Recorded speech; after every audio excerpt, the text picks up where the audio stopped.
Good afternoon, YouTube. Needlebender785 Ohio with another video. This should be his second to last video.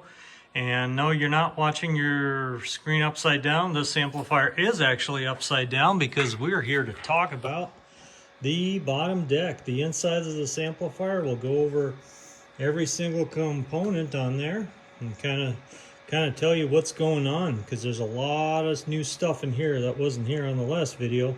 As you can, if you've been following these series, we completely completed the upper deck. The upper deck is fully done, tuned out, everything's installed, ready to go. The high voltage has been tested, but the transformer has been disconnected, so there is no high voltage. There is some high voltage, not the anode, but there is some power supplies that we're going to discuss here. And we're going to have all these fun fluke meters and that Keysight DMM desktop multimeter, all going to be used here in this video, because we're going to be talking about the operation of this thing, what we got going on here, and what's going to be taking place as soon as I finish this video. And anyway, so let's take a look. We got our screen and grid power supplies. So this is our grid bias supply, grid supply. This is our screen supply. These are transformers. This is a filament transformer. This tube runs on 12.6 volts. And here is our IGBT controller. Voltage, it's a shunt regulator. This provides very stable 330 volts to the screen. And right here is our grid bias controller. So in the cutoff, this tube's looking for about 120 to about 150 volts. And in operation, when you basically key up, you want to see about 42 to 50 volts. And of course, as of all my boxes recently, we have a variable bias. So you'll be able to precisely set that bias current using a trim pot and really dial in that anode current. And depending on what mode of operation you're doing or what's going on. So let's take a look at our circuit here. We have our bus bar here. We have wall mains voltage coming in here. Right now we have the main plug bypassed, and we have it hooked up to a variac, because that's what I've been running. Here's our main power switch. Now this thing is upside down, so it's going to be on the other side. Here's our high voltage step start, and this also turns on your screen. Standby operate switch, keying indicator, and as we said, variable bias. You got our plate, and got our plate and load, plate voltage, plate current. You got our input. Here's our signal from the relay upstairs. Comes in. You got our 7-pole filter, which was already tuned. Might have to tweak it a little bit here once I pop the tube in there and just run some 12 volts through it just to get the relays going. But for now, we got our screen filtering.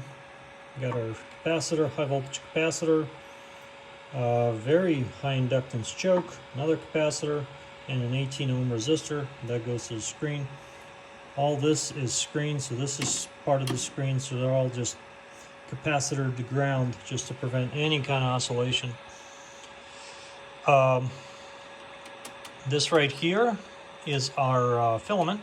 The other side of the filament is tied to the case. That's just the way this design is. This socket was built, and the circuit that I'm using to build this amp agrees with that. So that's part of that. So we only run in one wire. There's no filament choke needed, since we're not applying any sort of signal here, since this is a tetrode, and tetrodes should be grid driven. So we have a bypass capacitor. And that's about it. So here's our grid bias. Also, we have a filtering choke, a couple of capacitors, And here's our swamping resistor. It's 50 ohms, so this is a 50 ohm. This tube runs on 50 ohms. Basically, the simulated or emulated resistance that, if you remember, if you've been following my other videos when we built the 4CX5000, also grid driven, that utilized something called a Balanon, because we had a 9-to-1 conversion going on, since the impedance there had to be 450 ohms because of the lot larger amplitude that's needed to kind of drive the tube off of your normal 50 ohms. So let's start with our screen supply. We have our AC transformer, does about 330 volts. We have a full bridge rectifier and a capacitor, and that rectifies and comes out to be about 420 volts. Then we have our shunt regulator and a resistor that's mounted underneath there. You see that gold resistor. That steps the voltage down to 330 volts. That powers this screen. And the way screen supplies operate is you need to have anode. Basically, your plate voltage must be in place. But since everything runs off of the same circuit, it's not like a 220. As soon as let's say you lose your brake, you trip your breaker, it will trip this as well. So it's all wired on one. And so there's two types of protections and one type of indication that can be used in the screen circuit: the passive and active protections. So when I built my 4CX5000, I actually used both. So basically, the capacitor, the resistor that's in place, is sized, and the value of it is set that at the worst condition, this will not be able to source more than 100 milliamps of current. So no more than 100 mils can go in here. And with that being said, there's really no need for a fuse or anything. On my 5000, I do have a fuse in there, 200 milliamp fuse. And we have an indicator. This one does not really need it. My 5000 barely ever. It can go up to, the 5000 can go up to 200 milliamps, but this one is about 80 milliamps is the max you want to draw. And this will never exceed that. This circuit is designed to just never exceed that. The resistor will just pull itself down to lower voltage, and the tube will basically go into cutoff if something goes wrong with the tube. As far as the screen supplies, same logic applies, but we have a much smaller transformer, since screen in AB1 operation does not consume any current. If it does, that means you're overdriving it, so it's not designed to consume current. It's just designed to sit at that voltage. But it can source up to about 50 milliamps. We have a 48 volt transformer, so two 24 volt windings in series. Gives us 48 volts. Now we have a voltage doubler, as you can see. The voltage doubler, once rectified and double, comes out to be about 135 volts. It's a 1.414 times the voltage, so 135 is exactly right on the money. Then we have our bias controller and a bias switching relay. So when the tube's in the cutoff, it gets negative 135 volts. Switching when you step on the foot pedal or keyed up with the radio, it goes into your bias, which is adjustable. This is our step start timer, and this just a little relay to use our push button switch. That is about it. This is our little ballast, 50 ohm, 150 watt ballast for the step start. In bigger amps, I use the conical heating coil. In this amp, due to space constraints, use this. This works well. I've used probably about 5 of my builds so far. Works great, lasts a long time. And that's about it. We got a hot bus bar here. That's off of the switch. And a blower. So as you can see, we have no voltage, 0 volts there. We have, I just cycled it, so we have some grid voltage, which is negative, which is the way it's supposed to be. And we have, so let's take a look at the meters. We have our grid, we have our filament, and we have our screen on the blue, nice blue screen over there. So we get some lights going in here, and a little bit of illumination going on. And let's fire this thing up. So we turn on the power, and we got blower going.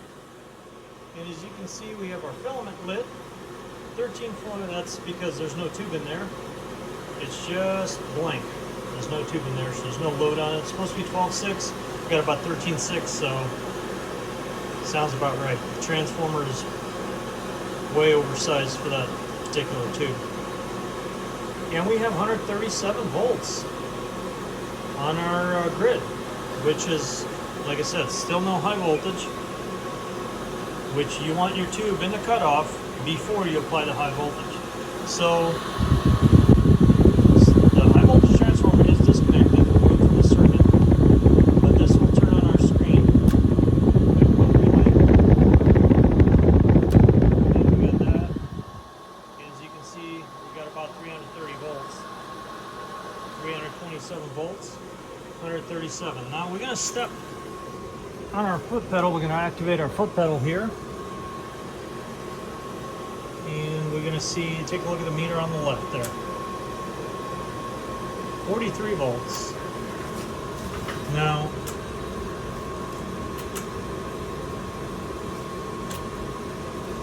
I got to use some extra hands for this. Is if we take a look at this meter here and we adjust our bias, we can go all the way down. That's a lot of current would be, and we can go all the way to about 60 volts, and we can go down to below that. So very nice to have that variable bias.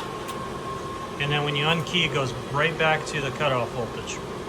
Filament's good, and our screen supply is steady. And this, I don't know if you noticed that, but when this little blue LED comes on as well when you key up.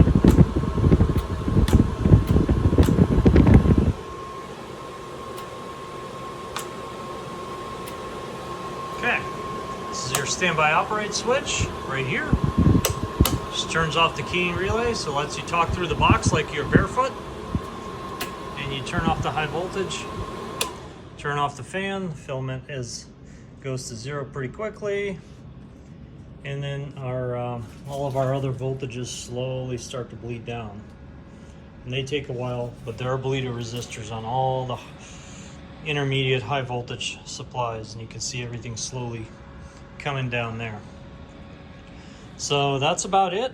I'm gonna button this thing up, drop the tube in there, and we're gonna burn in the tube for the next 24 hours. And the next video should be coming out tomorrow. Hopefully everything works well. We're gonna be doing some meters, some RF input in there, and we're gonna see what this thing does on the meter. So stay tuned.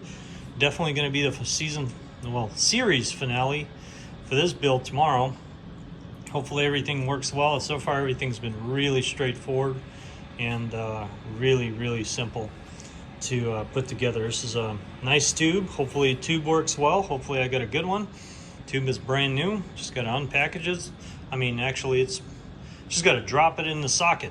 That's all I got to do. And put this little wall on here, button it up, put the floor in, and it's going to be doing a burn-in because it needs that airflow. Anyway, that's all I got.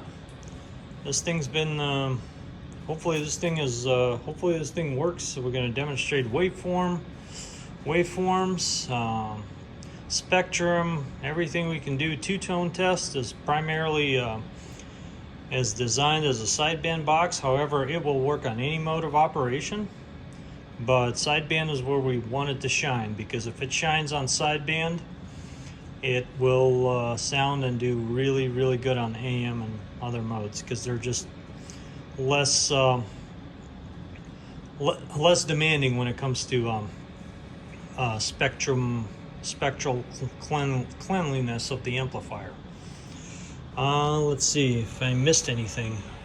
The blower is actually kind of oversized. It's a same blower I used in my 3CX3000. It's a 110 volt blower, so it provides really good airflow and really good back pressure to this tube for the cooling and stuff. That's about it. That's all I got. 73s, thanks for watching, and we'll see you in the next one. Needle Bender 785 here in the Buckeye State, back on the side.